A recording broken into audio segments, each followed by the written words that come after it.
ମୋ ଦରଦୀ ବନ୍ଧୁକୁ ମୁଁ ଶେଷ ଦେଖା କରି ବିଦାୟ ନେବି। ଦରଦୀ ବନ୍ଧୁ କିଏ? ମୁଁ? ତୁ ନ ଥାଉ କିଏ? ତୋ ଛଡ଼ା ମୋର ଦୁନିଆରେ କିଏ ଅଛି କହିଲୁ? କିନ୍ତୁ କୋଉ ସମ୍ପର୍କକୁ ଆଧାର କରି ତ ମୋତେ ଏ ଦୁନିଆରେ ପରିଚିତ କରାଇବ? ଯୋଉ ସମ୍ପର୍କ ପାଇଁ ତୁ ଏ ସମାଜରେ କଳଙ୍କର ବୋଝ ମୁଣ୍ଡେଇଛୁ ସେ ବୋଝକୁ ମୁଁ ଓହ୍ଲେଇ ଦେବି। ଆଉ ଯୋଉ ଗୋପନ ସମ୍ପର୍କ ପାଇଁ ତୁ ଏ ସମାଜରେ ଚରିତ୍ରହୀନର ପରିଚୟ ପାଇଛୁ ମୁଁ ତୋତେ ଚରିତ୍ରବତୀ ସଜେଇ ଦେବି। କିନ୍ତୁ କେମିତି? ସତ୍ୟର ଉନ୍ମୋଚନ କରି ସମସ୍ତଙ୍କୁ ମୁଁ ଜଣେଇ ଦେବା ପାଇଁ ଚାହେଁ ମୁଁ ତମ ସହିତ ବହୁତ ଭଲ ପାଉଥିଲି। ବାହା ହେଇ ସଂସାର କରି ବୋଲି ଭାବିଥିଲି, କିନ୍ତୁ ଏ ମାମୁଁ ଭାଣିଜୀ ଦି ଜଣ ଯାକ ମୋ ପ୍ରସ୍ତାବ ଗ୍ରହଣ କରିବା ତ ଦୂରର କଥା ମୋ ଛାଇ ଟିକେ ଛୁଇଁବାକୁ ଇଚ୍ଛା କଲେନି। ତୁ ତ ଜଣେ ମଣିଷ ରାଖୁନି, ତତେ ଘୃଣା କରି କଣ ଆଦର କରିଥାନ୍ତେ? ସେଇଥିପାଇଁ ଆଜ୍ଞା ଦୀପକ ବାବୁ ଘରେ ନଥିଲା ବେଳେ ତାଙ୍କ ଘରେ ବସି ତମସାକୁ ଉଠେଇ ଆଣି ମୁଁ ତ ଇଜ୍ଜତ ନେଇ ଯାଇଥିଲି। ତମସା ଯୋଉ ପୁଅକୁ ଜନ୍ମ ଦେଇଛି ମୁଁ ତାର ବାପା। ମୁଁ ଜାଣିଛି ଜେଲରୁ ମୋର ମୁକ୍ତି ନାହିଁ, ସେଇଥିପାଇଁ ମୋ ପୁଅକୁ ମୋ ବାପର ପରିଚୟ ଦେବା ପାଇଁ ଆସିଛି। ତମସା ଯଦି ପାରିବୁ ମୋତେ କ୍ଷମା କରିଦେବୁ। ଆଉ ଧରି ନେବୁ ଗୋଟାଏ ମୃତ୍ୟୁପଥର ଯାତ୍ରୀ ପାଇଁ ଏତିକି ତାର ଶେଷ ଇଚ୍ଛା। ଏମିତି ଖାଲି କହିଦେଲେ କ'ଣ ମୁଁ ତୁମକୁ କ୍ଷମା କରିଦେବି? ଆଉ ଏମିତି କଥାରେ କଥାରେ ମୋ ପୁଅକୁ ପିତୃ ପରିଚୟ ଦେଇଦେଲେ ଏ ସମାଜ ଏ ଦୁନିଆ କ'ଣ ତାକୁ ଗ୍ରହଣ କରିନେବ? ମୁଁ କ'ଣ କରିବି ମୋତେ କହୁନୁ? ଠିକ ଅଛି, ମୁଁ ତମ କଥା ରଖିବି, କିନ୍ତୁ ତା ପୂର୍ବରୁ ତମକୁ ବି ମୋର ଗୋଟେ କଥା ରଖିବାକୁ ହବ। କହ, ତୁ ଯାହା କହିବୁ ମୁଁ ତୋର ସବୁ କଥା ରଖିବି। କହ। ମୋ ପୁଅ ତା ପିତୃ ପରିଚୟ ପାଇବ ସେତେବେଳେ ଯେତେବେଳେ ତମେ ମୋତେ ଶଙ୍ଖା ସିନ୍ଦୁର ପିନ୍ଧେଇ ପତ୍ନୀର ସ୍ୱୀକୃତି ଦେବ। ନା ଏଇଟା ନିଜ ସଙ୍ଗତ। ଅସଙ୍ଗତ? କାହିଁକି ଅସଙ୍ଗତ? କ'ଣ ପାଇଁ ଅସଙ୍ଗତ? ତା ଛଡ଼ା ଏଇଟା ଆମ କଥା ତମେ କାହିଁ ମୁଣ୍ଡ ପୁରଉଛ? ତମେ ମୋ ସ୍ତ୍ରୀ ନା? ସ୍ତ୍ରୀ? କି ସ୍ତ୍ରୀ ମୁଁ ତୁମର? ଯଦି ମୁଁ ତମ ସ୍ତ୍ରୀ, କିନ୍ତୁ ମୋ ପୁଅ ତ ତମ ରକ୍ତ ନୁହଁ ନା। କିନ୍ତୁ ଅବା ସେ ଜଣେ ଅସାମାଜିକ ବ୍ୟକ୍ତି, ସେଭଳି ମଣିଷର ପତ୍ନୀ ପରିଚୟ ହେଲେ ତୋର କ'ଣ ମାନ ସମ୍ମାନ ରହିବ? ମାନ ସମ୍ମାନ ମୋର ନୁହଁ, ବରଂ ତମମାନଙ୍କ ମାନ ସମ୍ମାନ ତମାନେ ଭୟ କରୁଛ। କିନ୍ତୁ ବର୍ତ୍ତମାନ ପରିସ୍ଥିତିରେ ମୋ ପିତୃ ପରିଚୟ ଯେତେ ଆବଶ୍ୟକ ନୁହଁ ତାଠୁ ବେଶୀ ଆବଶ୍ୟକ ହେଉଛି ମୋ ପୁଅର ପିତୃ ପରିଚୟ। ଆଉ ଏମିତି ବି ତ ସ୍ୱାମୀଙ୍କ ହାତରୁ ପୁଣି ଥରେ ଶଙ୍ଖା ସିନ୍ଦୁର ପିନ୍ଧି ଚରିତ୍ରହୀନ ପତ୍ନୀ ବଞ୍ଚି ରହିବା ଅପେକ୍ଷା ଏ ଘନଶ୍ୟାମ ଘୋଡ଼େଇ ପାଖରୁ ଶଙ୍ଖା ସିନ୍ଦୁର ପିନ୍ଧି ଚରିତ୍ରବତୀ ପତ୍ନୀ ବଞ୍ଚି ରହିବା ପାଇଁ ବେଶୀ ପସନ୍ଦ କରେ। ଓ ଘନଶ୍ୟାମ, ତମେ ମୋ ଅନୁରୋଧ ରଖିବ କି ନା? ତୁ ଆଉ ପଚାରୁଛୁ? ତୋ କଥା ମୁଁ ନିଶ୍ଚୟ ରଖିବି, କିନ୍ତୁ ତମସା ମୁଁ ତ ଏବେ ଶଙ୍ଖା ସିନ୍ଦୁର ଆଣିନି। କିନ୍ତୁ ମୁଁ ଆଣିଛି ଭାଇ। ଭଉଣୀ ଭିଣୀର ସମ୍ପର୍କ ଜାଣି ସାରିଲା ପରେ ମୋ ତରଫରୁ ତମମାନଙ୍କ ପାଇଁ ଛୋଟିଆ ଉପହାର। ଧନ୍ୟବାଦ ସାନ ଭାଇ, ତୁମ ବହୁତ ବହୁତ ଧନ୍ୟବାଦ। ସାନା ବାବୁ, ଶେଷରେ ଗୋଟେ ଅନୁରୋଧ କରିବେ, ଆପଣ ମୋ ଅନୁରୋଧ ରଖିବେ? କୁହ, ବିଚାର କରି କହିବି ରଖିପାରିବି କି ନାହିଁ।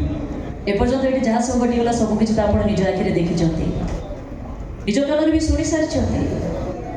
ସେଇଥିପାଇଁ କ'ଣ କହୁଥିଲି କି ଏ ଘନଶ୍ୟାମ ମୋତେ ଶଙ୍ଖା ସିନ୍ଦୁର ପିନ୍ଧେଇ ସାରିବା ପରେ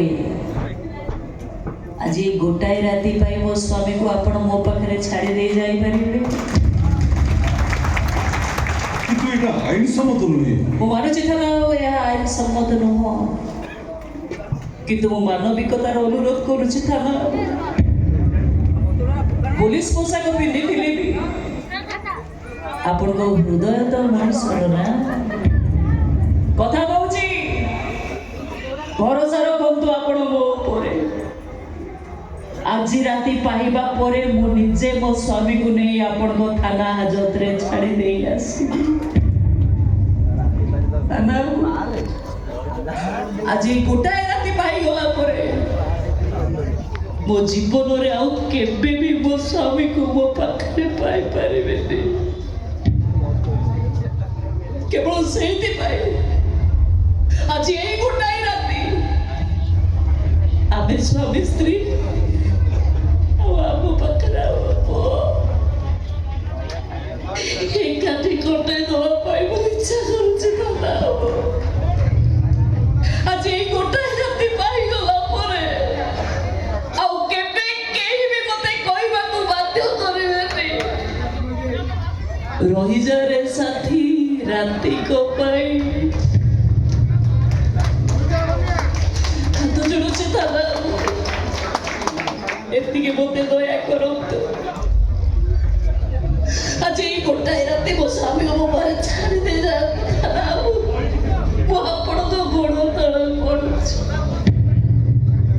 ମୁଁ ବି ଆପଣଙ୍କୁ ଅନୁରୋଧ କରୁଛି ଅଫିସର, ମୋ ଝିଅର ଅନ୍ତିମ ଇଚ୍ଛା ଆପଣ ପୂରଣ କରନ୍ତୁ। ଯଦି କହିବେ ଘନଶ୍ୟାମ ପାଇଁ ମୁଁ ମାନି କିଛି ଦରକାର ନାହିଁ ସାର୍। ଘନିଆ ଯେତେବେଳେ ଆପେ ଆପେ ଯାଇ ସରେଣ୍ଡର କରିଛି, ସେ କୁଆଡ଼େ ଚାଲିଯିବନି ସେ ବିଶ୍ୱାସ ମୋର ଅଛି। କିନ୍ତୁ ମୁଁ ଏଠି ଉପସ୍ଥିତ ରହି ଏତିକି ଅନୁଭବ କଲି, ଏଠି ଖରାପ ମଣିଷ କେହି ନାହାନ୍ତି, କେବଳ ପରିସ୍ଥିତି ହିଁ ସବୁ କିଛି କରିଛି। ମଳେ ବାବୁ, ଘନିଆ ହ୍ୟାଣ୍ଡକପ୍ କରିଦିଅ। Yes sir. ଯାଅ।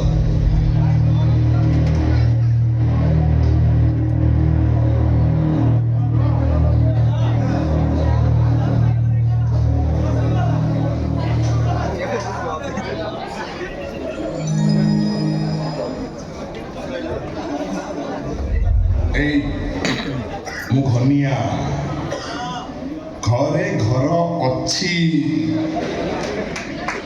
ନିଜେ ନିଜର କେହି ଅଛି, ଆରେ ଆତ୍ମୀୟତାର ସାଥୀ ପାଇଛି। ଯାହା ବି ହେଇଯାଉ ପଛେ ଶେଷରେ ଗୋଟାଏ ରାତି ପାଇଁ ଏ ସାଥୀକି ଆବଶ୍ୟକ ମନେ କଲୁ ନା? ହେଲେ ସରିଯିବ କଥା, ପାଇଯିବ ରାତି, ଆଉ କେହି ତତେ କହିବାକୁ ବାଧ୍ୟ କରିବେନି। ମୁଁ କିନ୍ତୁ ଆଜି ମୋ ହୃଦୟରୁ କହୁଛି, ରହିଯାରେ ସାଥୀ ଆଜି ରାତିକ ପାଇଁ।